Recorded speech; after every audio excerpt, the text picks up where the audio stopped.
12వ అధ్యాయము. మరియు ఒకడు చేతికర్ర వంటి కొలకర్ర నాకిచ్చి, నీవు లేచి దేవుని ఆలయమును బలిపీఠమును కొలత వేసి ఆలయములో పూజించు వారిని లెక్కపెట్టుము. ఆలయమునకు వెలుపటి ఆవరణమును కొలత వేయక విడిచిపెట్టుము. అది అన్యులకియ్యబడెను. వారు 42 నెలలు పరిశుద్ధ పట్టణమును కాలితో త్రొక్కుదురు. నేను నా 2 సాక్షులకు అధికారము ఇచ్చేదను. వారు గోనెపట్ట ధరించుకొని 1260 దినములు ప్రవచింతురు. వీరు భూలోకమునకు ప్రభువైన వాని ఎదుట నిలుచున్న 2 ఒలీవ చెట్లను దీపస్తంభములునై ఉన్నారు. ఎవడైనను వారికి హాని చేయ నిర్దేశించిన ఎడల వారి నోట నుండి అగ్ని బయలు వెడలి వారి శత్రువులను దహించి వేయును. గనుక ఎవడైనను వారికి హాని చేయ నిర్దేశించిన ఎడల అలాగున వాడు చంపబడవలెను. తాము ప్రవచింపు దినములు వర్షము కురవకుండా ఆకాశమును మోయుటకు వారికి అధికారము కలదు. మరియు వారికిష్టమైనప్పుడెల్లా నీళ్లు రక్తముగా చేయుటకును నానా విధములైన తెగుళ్లతో భూమిని బాధించుటకును వారికి అధికారము కలదు. వారు సాక్ష్యము చెప్పుట ముగింపగానే అగాధములో నుండి వచ్చు క్రూర మృగము వారితో యుద్ధము చేసి జయించి వారిని చంపును.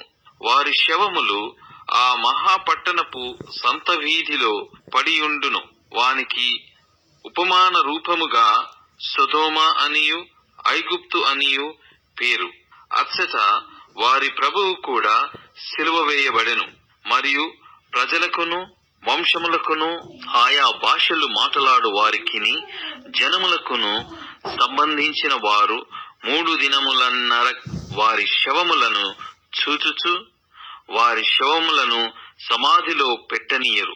ఈ 2 ప్రవక్తలు భూనివాసులను బాధించినందున భూనివాసులు వారి గతి చూచి సంతోషించుచు ఉత్సహించుచు ఒకనికొకడు కట్నములు పంపుకొందురు. అయితే ఆ 3 దినములన్నర అయిన పిమ్మట దేవుని యొద్ద నుండి జీవాత్మ వచ్చి వారిలో ప్రవేశించెను. గనుక వారు పాదములు ఊని నిలిచిరి. వారిని చూచిన వారికి మిగుల భయము కలిగెను. అప్పుడు ఇక్కడికి ఎక్కి రండని పరలోకము నుండి గొప్ప స్వరము తమతో చెప్పుట వారు విని మేఘారూఢులై పరలోకమునకు ఆరోహణమైరి. వారు పోవుచుండగా వారి శత్రువులు వారిని చూచిరి. ఆ గడియలోనే గొప్ప భూకంపము కలిగినందున ఆ పట్టణములో 10వ భాగము కూలిపోయెను. ఆ భూకంపము వలన 7,000 మంది చచ్చిరి.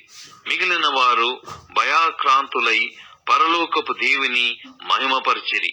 2వ శ్రమ గతించెను. ఇదిగో 3వ శ్రమ త్వరగా వచ్చుచున్నది. 7వ దూత బూర ఊదినప్పుడు పరలోకములో గొప్ప శబ్దములు పుట్టెను. ఆ శబ్దములు, ఈ లోక రాజ్యము మన ప్రభువు రాజ్యమును ఆయన యుగ యుగముల వరకు ఏలుననెను. అంతటా దేవుని ఎదుట సింహాసనాసీనులగు ఆ 24 పెద్దలు సాష్టాంగపడి దేవునికి నమస్కారము చేసి, వర్తమాన భూతకాలములలో ఉండు దేవుడవైన ప్రభువా, సర్వాధికారి, నీవు నీ మహాబలమును స్వీకరించి ఏలుచున్నావు గనుక మేము నీకు కృతజ్ఞతాస్తుతులు చెల్లించుచున్నాము. జనములు కోపగించినందున నీకు కోపము వచ్చెను. మృతులు తీర్పు పొందుటకును నీ దాసులకు ప్రజలకును పరిశుద్ధులకును నీ నామమునకు భయపడు వారికిని తగిన ఫలమునిచ్చుటకును గొప్పవారేమి కొద్దివారేమి భూమిని నశింపజేయు వారిని నశింపజేయుటకును సమయము వచ్చియున్నదని చెప్పిరి.